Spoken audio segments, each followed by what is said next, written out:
तो कहानी की शुरुआत होती है, हमें सिल्वरीन ड्रैगन कैसल का सीन दिखाया जाता है, जहाँ पर हमें दिखाया जाता है कि कुछ दिन बाद 7 डेज़ के बाद जो हॉट स्प्रिंग से ट्रिप एंड हो चुकी होती है और सारे के सारे अपने फैमिली घर आ चुकी होती है और बिल्कुल एकदम नॉर्मल लाइफ स्टार्ट हो चुकी होती है।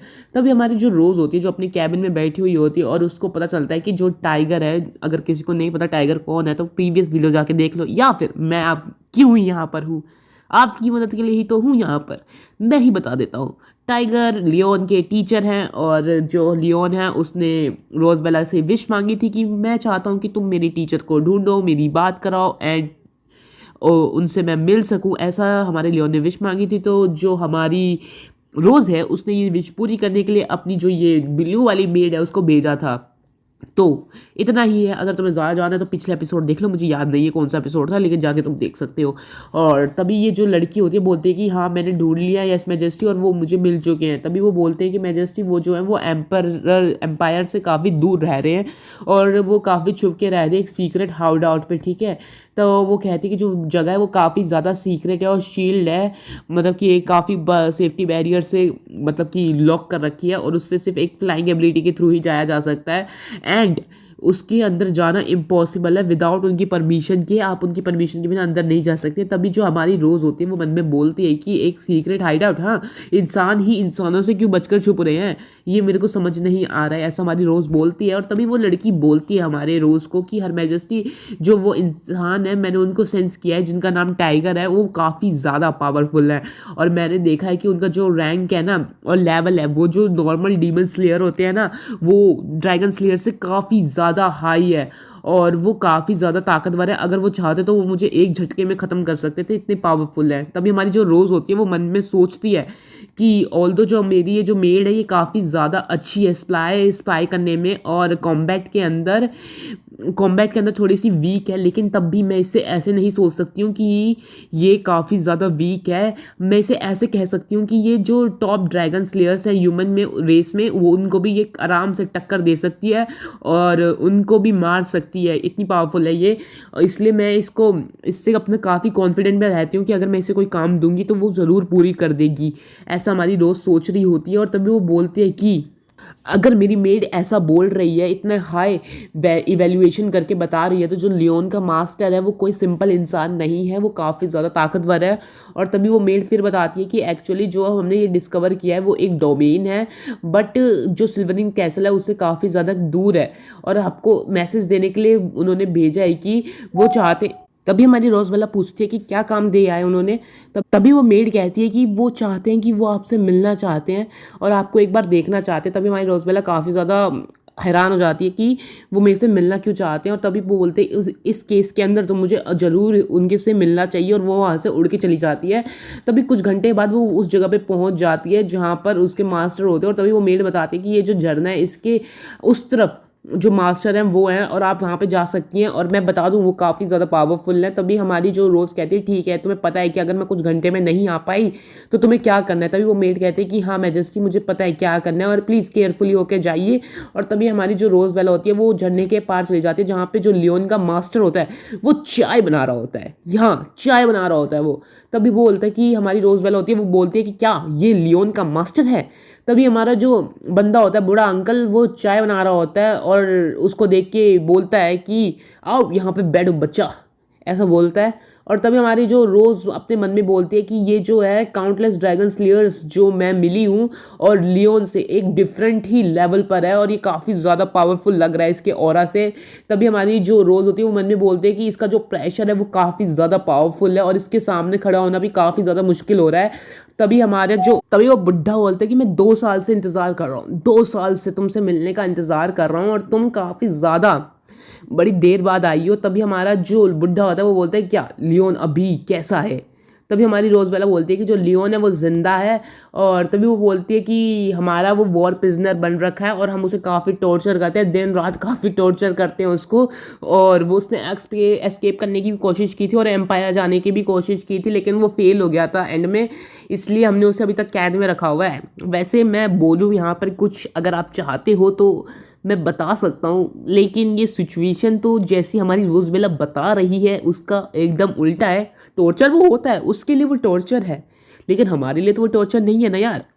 मैं मेरी एक ओपिनियन है, मैं अपना ओपिनियन दे रहा हूँ यहाँ पर, ठीक है? और अगर तुम्हें मेरा घटिया ओपिनियन नहीं चाहिए तो नीचे कमेंट कर देना, अगली बार नहीं देंगे, है ना?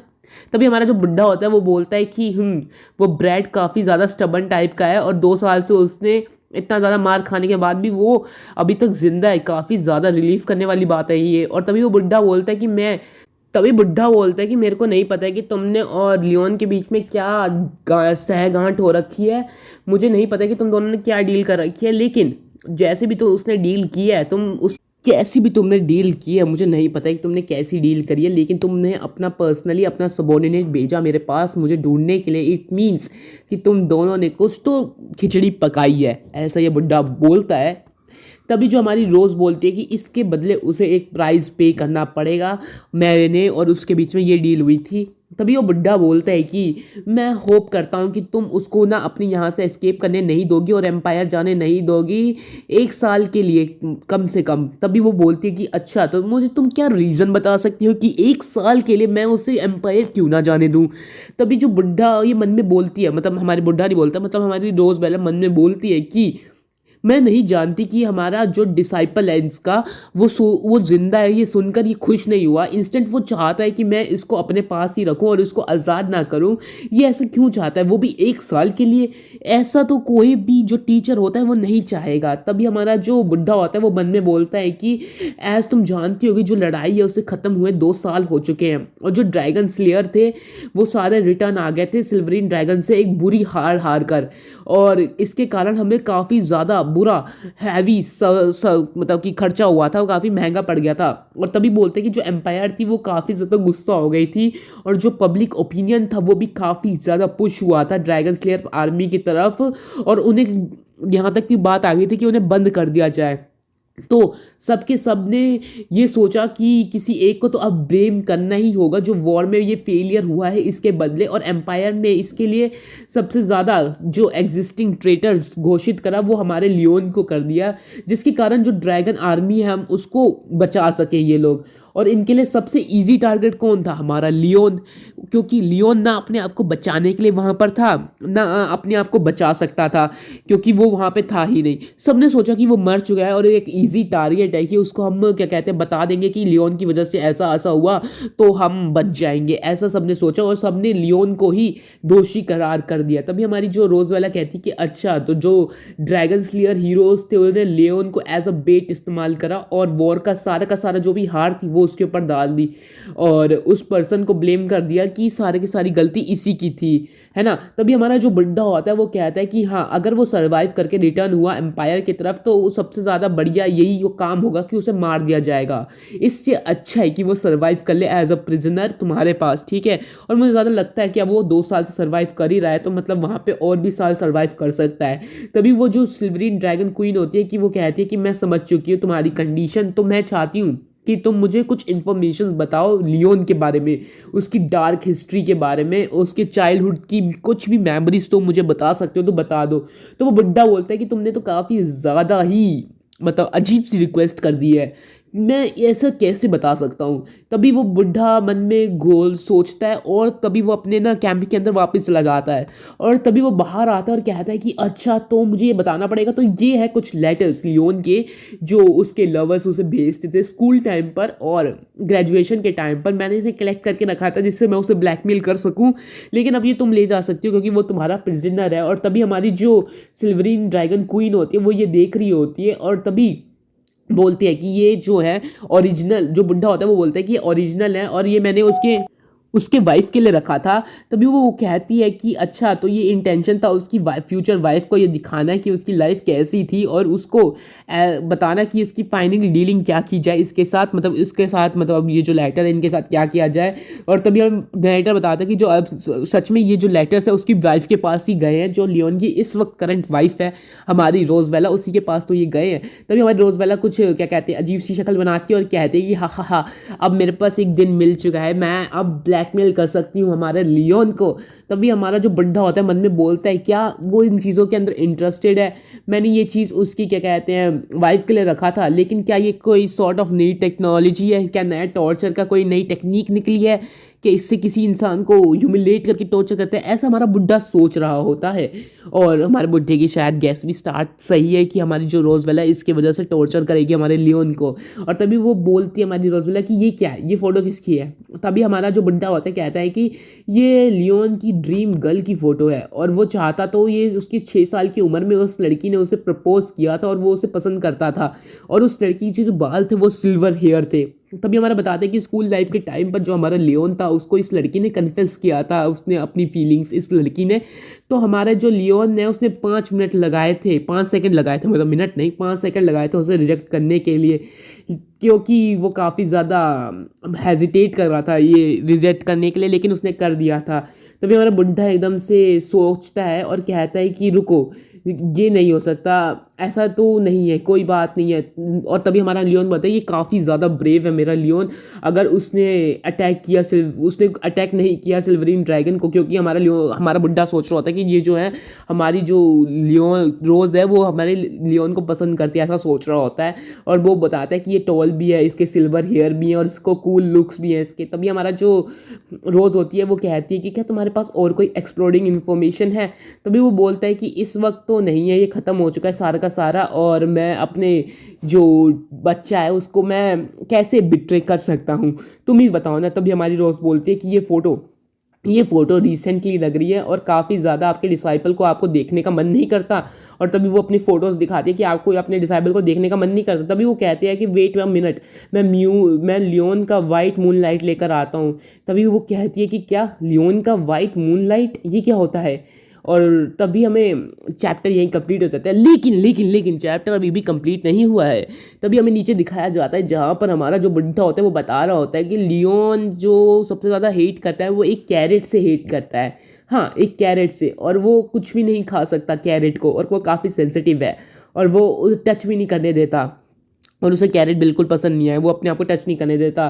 तभी हमारी जो रोज़ होती है वो चीज़ ये लिख लेती है। और तभी हमारा बुड्ढा एक और बताता है कि अगर तुम 2 बजे सुबह के अगर लियोन के पास जाओ, उससे कोई भी क्वेश्चन पूछो और वो नींद में होगा तो वो उसकी आंसर प्रॉपरली देगा, और काफ़ी ज़्यादा प्रोबेबिलिटी है कि वो एकदम सही ही आंसर देगा। और अगर तुम उससे कुछ भी पूछोगे तो वो कर देगा। और अगर तुम उस टाइम पर उससे कोई भी हुक्म बोलते हो और किसी तरह ऑर्डर में बोलते हो स्लीप वॉक के टाइम पर, तो वो वैसा ही काम करेगा, स्लीप वॉक करेगा। तभी वो बुड्ढा बोलता है कि मैं इसी का मदद लेकर उससे फार्मिंग करवाता, काफ़ी ज़्यादा काम करवाता था और काफ़ी हार्ड वर्क करवाता। तभी हमारी जो रोज़ बोलती है कि ये इंसान भी इस इंसान जो है ये अपने मास्टर और अपने डिसाइपल के बीच का रास्ता भूल गया, और ये उसके बीच में भी चीटिंग करता है। और इसी के साथ ये चैप्टर यहीं पर ख़त्म हो जाता है। रुक जाओ, चैप्टर अभी ख़त्म नहीं हुआ है, मैं आगे के 2 चैप्टर्स भी ख़त्म करने वाला हूँ। तो कहानी का अगला पैनल दिखाया जाता है जहाँ पे हमें घोड़ा है, ये गधा, हाँ एक सच में डोंकी है भाई, मैं झूठ नहीं बोलता, गधा है ये। सच में ये जो तुम स्क्रीन पे देख रहे हो ये गधा है। इतना सुंदर गधा भी होता है क्या मार्केट के अंदर, मुझे नहीं पता। तभी हमारा जो मास्टर होता है वो कहता है कि सॉरी मुझे ज़्यादा टाइम लग गया, क्योंकि ये जो है ये काफ़ी ज़्यादा लेट थी और काफ़ी ज़्यादा लिटल इरिटेटिंग है ये थोड़ी बहुत, लेकिन हाँ ये काफ़ी ज़्यादा बढ़िया है। तभी हमारी जो रोज़ होती है वो कहती है कि लियोन्स वाइट मूनलाइट ये एक डोंकी उसका फेवरेट चीज़ है। तभी बुड्ढा कहता है कि हाँ ये सही बोल रही हो तुम। और तभी हमें बताया जाता है कि बुड्ढा बताता है कि जो लियोन था ना वो अपने टाइम में काफ़ी ज़्यादा ना अजीब अजीब स्पीशीज़ को पालता था, स्पेशल स्पीशीज़ को, और उसे ये करना काफ़ी ज़्यादा पसंद था, और काफ़ी ज़्यादा पसंद था। तो उसे एक डोंकी को उसने कभी टेम नहीं कर पाया, वो जो ये डोंकी थी उसे वो टेम नहीं कर पाया, इसलिए वो हमेशा इसके पीछे भागता रहता था और इसको घूमता रहता था इसके पीछे, और उसको ये इसकी सबसे चाइल्डहुड स्वीट हार्ट मेमोरी बन गई। तभी हमारा जो बुड्ढा होता है वो कहता है कि अगर तुम लियोन की नाक को छू कर देखो ना कभी, तो उसको जो वहाँ पर निशान पड़े हुए हैं ना, वो काफ़ी ज़्यादा इसी डोंकी ने लात मारी थी उसके मुंह पर और वो उड़ता हुआ गया था ऐसे, उसी वजह से उसको निशान पड़ा हुआ है वहाँ पे। तुम कभी हाथ फेरना उसके नोज़ के पास, ठीक है, वो काफ़ी ज़्यादा तुझे निशान दिख जाएगा और काफ़ी ज़्यादा ही अजीब सा पड़ा हुआ है वहाँ पर, ठीक है, लियोन के पास जाके कभी चेक करना इस चीज़ को। तभी हमारी जो रोज़ होती है वो कहती है कि अच्छा ठीक है, और तभी कहती है कि तभी हमारी जो रोज़ होती है उसे शौक लगता है और कहता है कि मैं जस्ट ये बस एक गधा है, मुझे इसके सामने नर्वस क्यों फील हो रहा है, इससे तो नर्वस भी नहीं होना चाहिए मेरे को। तभी हमारी जो रोज़ होती है वो कहती है कि ओके, तो मैं ये फ़ोटोज़ यहीं पे लीव कर रही हूँ और तुम इस फ़ोटोज़ को यहाँ पे देख सकते हो, ठीक है। और तभी वो बोलती है कि और वैसे भी मैं काफ़ी ज़्यादा ही, तभी हमारी रोज़ बोलती है कि मुझे कुछ चीज़ चाहिए जिससे मैं लियोन को साबित कर सकूं कि तुम अभी भी ज़िंदा हो, और मुझे इसके लिए प्रूफ चाहिए कुछ। तभी हमारा जो बंटा होता है वो अपने ड्रेस के अंदर हाथ डालता है और उसको एक लेटर फेंक के मारता है और बोलता है कि ये लेटर उसको दिखा देना और वो समझ जाएगा कि मैं अभी भी जिंदा हूँ। तभी रोज़ कहती है कि ठीक है। तभी रोज़ कहती है और वैसे भी मैं उसे 1 साल के लिए नहीं रखने वाली हूँ, मैं उसे अपने लिए तब तक रखूँगी जब तक वो जिंदा है। और तभी वो कहती है कि और मैं लियोन को सिर्फ 1 साल के लिए तो अपने पास नहीं ही रखने वाली हूँ।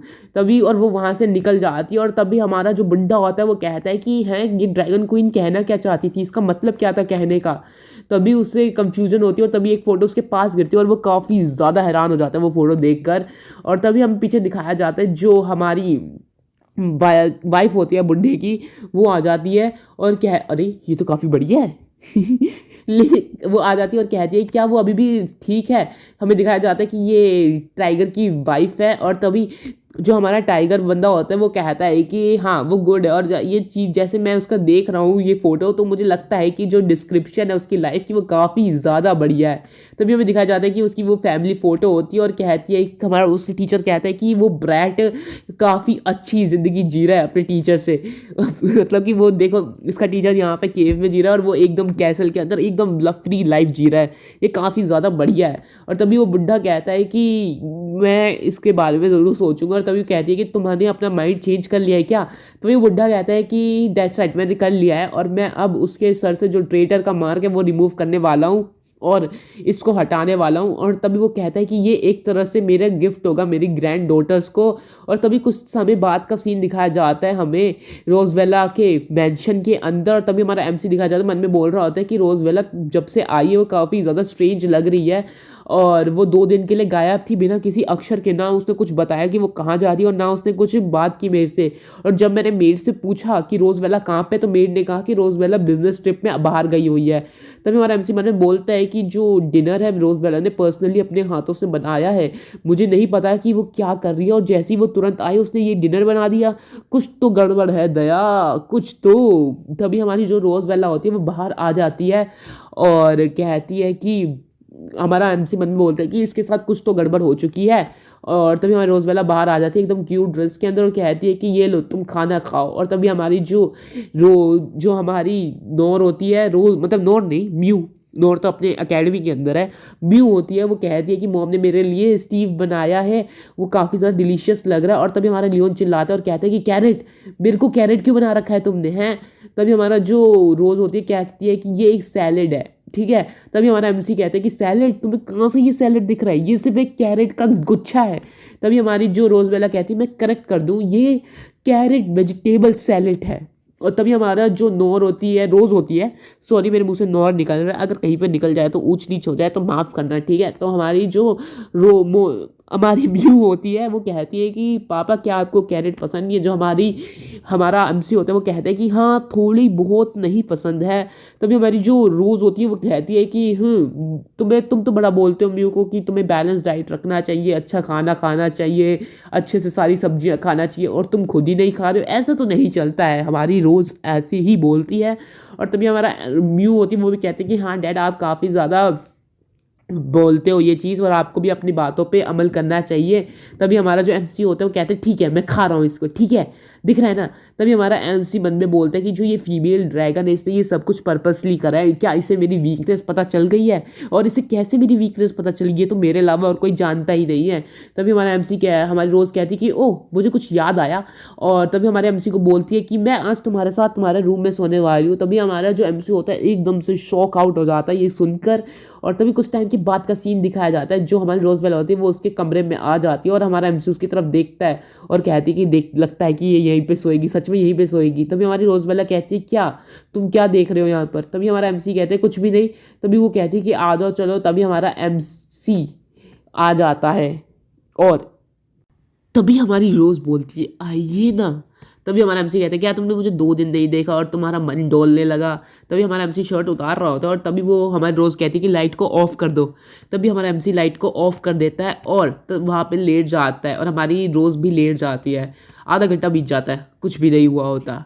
हमारा एमसी थोड़ा-थोड़ा रोज़ की तरफ देखता है और कहता है कि क्या चल रहा है यहाँ पर? तभी हमारा एमसी कहता है क्या वो सच में सो गई? तभी हमारी रोज़ बोलती है क्या तुम कुछ और एक्सेप्ट कर रहे थे? तुम्हें लगा कि कुछ और होगा? तभी हमारा एमसी कहता है नहीं, मैं सोने जा रहा हूँ, मुझे बस सोना है। तभी हमारी जो एमसी होता है मन में सोचता है कि मुझे लगता है कि ये मुझे आधी रात में अटैक करेगी, इसके लिए मुझे अपनी ताकत बचा के रखनी होगी। शरीर में ताकत रहेगी तभी तो मेहनत हो पाएगी। ऐसा हमारा एमसी मन में बोलता है और बोलता है कि मुझको इसके काउंटर अटैक सोचना होगा और इसको अनएक्सपेक्टेड जब ये अटैक करेगी मुझे बचना होगा, ठीक है? ऐसा हमारा एमसी सोच रहा होता है। तभी टाइम बीतता है और रात के 2 बज जाते हैं। तभी हमारी जो रोज़ होती है उठती है, घड़ी को देखती है और उसे बुड्ढे की बात याद आती है 2:30 की सुबह बजे अगर तुम लियोन से कुछ भी सवाल पूछोगे वो आधी नींद में होगा और वो प्रोबेबली सारे आंसर सही ही देगा। तभी हमारी रोज़ बोलती है कि चलो एक सिंपल टेस्ट लेते हैं। तभी हमारी रोज़ बोलती है कि तुम्हारी बेटी का क्या नाम है? बोलता है कि म्यू। तभी हमारा जो रोज़ होती है बोलती है कि हाँ ये काम तो कर रहा है। तभी हमारी जो रोज़ होती है वो पूछती है कि तुम लड़कियों में क्या पसंद करते हो? तभी हमारा जो एमसी होता है बोलता है सिल्वर हेयर्स होनी चाहिए, लंबी होनी चाहिए, गोरी चीटी ऐसी होनी चाहिए। तभी हमारा जो रोज़ होती है वो बोलती है कि हाँ सही है, काम कर रहा है ये। तभी हमारी जो रोज़ होती है वो बोलती है कि तभी रोज़वेला पूछती है कि तुम्हें मेरे अंदर क्या कमी लगती है? तभी हमारा एमसी कहता है कि तुम कितनी भी मेहनत कर लो, कभी तुम एक बड़ा आदमी नहीं बन पाओगी। ज़रूर तुम एक बड़ी औरत बन जाओ, लेकिन कभी तुम एक बड़ा आदमी नहीं बन पाओगी। और वैसे ही ज़रूर तुम एक बड़ी अच्छी माँ होगी, लेकिन तुम कभी एक अच्छी बाप नहीं बन पाओगी। याद रखना रोज़वेलेट इस बात को। सॉरी मैंने ये जोक बीच में ऐड कर दिया यार, मतलब सर पे नहीं था इस जोक का, लेकिन मेरा मन करा बीच में बोलने का, मैंने बोल दिया क्योंकि ये सिचुएशन मुझे ऐसी लग रही थी कि ऐसा कुछ आएगा, लेकिन नहीं आया, थैंक गॉड।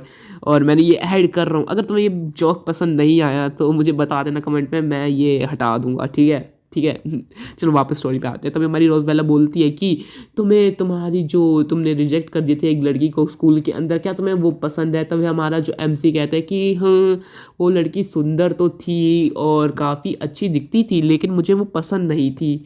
तभी हमारा जो हमारी रोज़ होती है वो कहती है कि मुझे लगता है कि ये बास्टर्ड इतना क्लियर है कि वो उसको पसंद नहीं करता था, लेकिन उसने हेजिटेट किया था 5 सेकंड के लिए उसे रिजेक्ट करने से पहले। तभी हमारा जो एमसी से वो कुछ और पूछती है कि तुम एक लड़की के अंदर क्या पसंद करते हो? तभी हमारा एमसी कहता है कि मैच्योर होनी चाहिए, ब्लैक स्प्रेट होनी चाहिए और एक बनी कर्ल कॉस्ट्यूम, मैं काफ़ी कुछ पसंद करता हूँ। तभी हमारी जो रोज़ होती है वो कहती है कि तुम अपनी उस फीमेल क्लास फ्रेंड को बनी गर्ल ड्रेस में देखना चाहते हो? तो हमारा एमसी कहता है कि नहीं। तो वो पूछती है कि तुम किसको बनी गर्ल ड्रेस में देखना चाहते हो? तभी हमारा एमसी 2 मिनट के लिए सोचता है और कहता है रोज़वेला को। तभी रोज़वेला काफ़ी ज़्यादा शर्मा जाती है और कहती है कि क्या तुम मुझे उस बनी ड्रेस में देखना चाहते हो? ऐसा नहीं हो सकता। तभी हमारा एमसी कहते हैं बिकॉज मैं। तभी वो सो जाता है और हमारी रोज़बेला कहती है क्या तुम सो गए ऐसा इतनी जल्दी, ऐसे क्रिटिकल मूवमेंट पे तुम सो गए? तभी हमारी रोज़बेला कहती है कि देखना मैं तुमसे बदला ज़रूर लूँगी जब मेरा वक्त आएगा और मैं तुम्हें ज़रूर एम्बेरस करूँगी जब तुम स्लीप वॉक पे जाओगे। तभी अगले दिन का समय दिखाया जाता है जहाँ पे हमें सिल्वरीन कैसल दिखाया जाता है, जहाँ पर हमारी जो म्यू होती है वो घूम रही होती है। और तभी हमारा एमसी कहता है क्या रात को कुछ हुआ था मेरे सोने के बाद? तो हमारी जो रोज़वेला होती है वो कहती है कि तुम सोते हुए इस समय पे? तभी वो कहती है कि क्या मुझे नहीं लगता, मैं काफ़ी डिसअपॉइंट हूँ तुमसे, तुम सोते हुए। तभी हमारा एमसी बोल रहा था कि क्या तुम्हारे पूरा कैसल है, तुम कहीं भी सो सकती हो, तुम मेरे साथ ही सोई थी, मुझे लगता है कुछ तो हुआ ही होगा। तब भी हमारी जो रोज़वेला कहती है कि नहीं तुम नींद में कुछ बड़बड़ा रहे थे लास्ट नाइट। वो हमारा एमसी कहते क्या मैं नींद में बड़बड़ा रहा था? ऐसा तो हो ही नहीं सकता कि मैं नींद में बड़बड़ा रहा हूँ। तभी हमारी रोज़ बोलती है कि हाँ तुम कुछ तो कह रहे थे, फीमेल क्लासरूम मेरे, मुझे एक लड़की पसंद थी, कंफ्यूजन, मैं उसे पसंद, ऐसे तुम कुछ तो बोल रहे थे। तभी हमारे यहाँ जो रोज़वेला बोलती है कि क्या तुम्हारा कोई सीक्रेट लव स्टोरी है, मुझे बता सकते हो तुम? तभी हमारा एमसी कहते हैं इम्पॉसिबल, मैं ऐसा कुछ बोल ही नहीं सकता, नॉनसेंस, मुझे ऐसा कुछ बोल ही नहीं सकता। और मैं काफ़ी फोकस था उस टाइम अपने कंट्री को सर्व करने के लिए और मैं प्यार ब्यार के चक्कर में नहीं पड़ सकता था। था और क्रश व्रश तो मेरे को हो ही नहीं सकता था। तभी हमारी जो रोज़ होती है वो कहती है कि अच्छा, तो मुझे लगता है कि तब तुम सपने में अपनी सारी की फीलिंग्स देख रहे थे। तभी हमारा एमसी कहते हैं कि नहीं फीमेल ड्रैगन, मैं ऐसा कुछ भी नहीं कर रहा था और मेरे को सच में अपने ऊपर बिल्कुल भी विश्वास है। तभी हमारी रोज़ की बेटी जो म्यू होती है वो देखती है ऊपर, उससे अपनी बहन दिख जाती है आते हुए, तभी वो भागती है सिस्टर सिस्टर। तभी हमारा जो एमसी होता है कहते हैं म्यू स्लो डाउन, सिस्टर यहीं पे आ रही है, भाग नहीं रही है। और तभी हमारी जो नोर होती है वहाँ पे हो जाती है, उसके हाथ में कुछ होता है और कहता है, नोर कहती है कि मम्मी पापा मैं वापस आ गई। और वो अपना जो हाथ में होता है वो अपने एमसी को दे देता है और इसी के साथ ये चैप्टर यहीं पर ख़त्म हो जाता है। मुझे पता है ये जो लास्ट 2 चैप्टर थे काफ़ी छोटे थे, लेकिन जो पहला चैप्टर था वो काफ़ी बड़ा था और मैं कोशिश कर रहा था इन्हें लंबा करने की, लेकिन इसमें ऐसा कुछ था ही नहीं लंबा करने वाला। तो दैट्स अ प्रॉब्लम। और अगर तुम वीडियो यहाँ तक देख रहे हो तो नीचे एक लाइक छोड़ देना और कमेंट भी कुछ अच्छा कर ही देना। मैं गेस करता हूँ कि तुम कम से कम नहीं तो 50-60 कमेंट तो कर ही दो इस वीडियो के ऊपर। मिलते हैं अगले वीडियो में, गुड बाय।